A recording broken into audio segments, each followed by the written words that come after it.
I don't have a genius IQ. I'm not an Einstein here, but I'm smart enough to know that certain jobs don't pay a lot of money and aren't good for me. In high school, again, I remember signing up for this co-op course, and being the petrol head that I am, that was very interested in cars, I decided at 15 to take a co-op placement at a mechanic shop, which again, I had to take the bus to get to. It was a 15, 20-minute bus ride.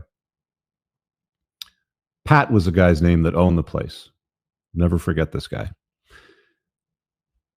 So I got the job there. They didn't pay me anything. The high school placed me there. The owner of the shop benefited from me being there and then teaching me certain tasks. And I would do things like swap out batteries, change spark plugs, replace air filters, and do brake jobs. Now, I didn't know this from the get-go, but I remember getting a lot of brake jobs. Once I figured out how to do brake jobs, once they taught me how to do brake jobs, and in those days, it was usually front disc brakes and then rear drum brakes. That's just how they did them. And I didn't know why I was getting all the brake jobs.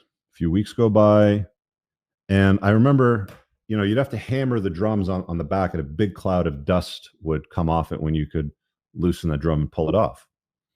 And it turned out that big cloud of black dust was asbestos, because they still put asbestos in the brake pads. And I thought to myself, even at 15, I had enough sense about me. Like, I saw how the other mechanics in the shop lived their lives, what kind of cars they drove, what kind of relationships they had with their girlfriend or their wives, and what their health was like. And none of it was anything that I wanted a part of. I wouldn't have traded my life for the relationship that they had with their woman. I wouldn't have traded my health for the health that they had working in a shop, breathing in asbestos from brake pads. I don't know if they make them with that anymore, but that's what they did at the time. And I did it for a couple months, and I'm like, fuck this shit. I'm shortening my life. This is a waste of my time, and I'm never going to make the money that I want to drive the car that I want, to live the life that I want. I need to find something else. So it's beyond me why anybody has a right to complain about the money that they make if they're not doing anything to change it, or if they've chosen that path and they're in it. You don't have any right to complain about the numbers in your bank account as they look at you. If you selected the task or the job,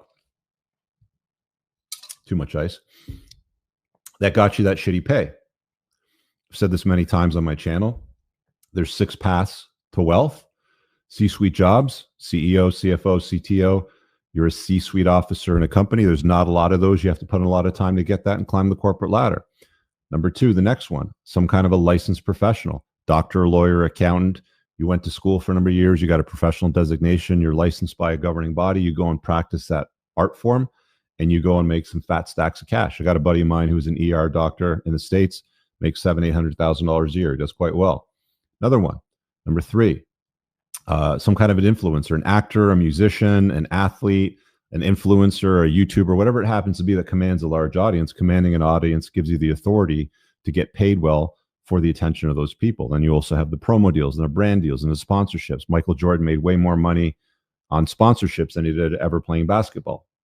What's the next one? High-end sales, expensive real estate, cars, exotic cars, yachts, boats, jet planes. You're going to get paid a percentage of what it is that you sell. STEM, science, technology, engineering, maths.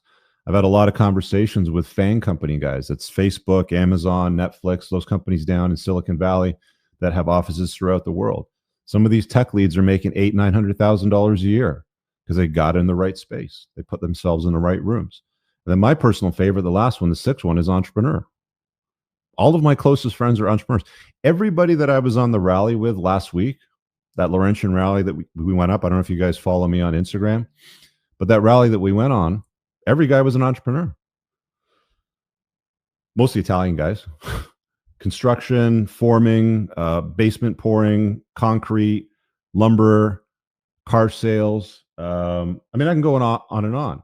But just about all of these guys are entrepreneurs. They're all self-employed. All right, guys, I really hope that you enjoyed that clip. If you want to check out the full-length podcast episode, you can find that right over here. Also, make sure you visit my website over here where you'll find my supplements, the opportunity to book me privately one-on-one for coaching, and most importantly, my new School of Unplugging, which you'll find on the courses tab. Newer to the channel, hit subscribe.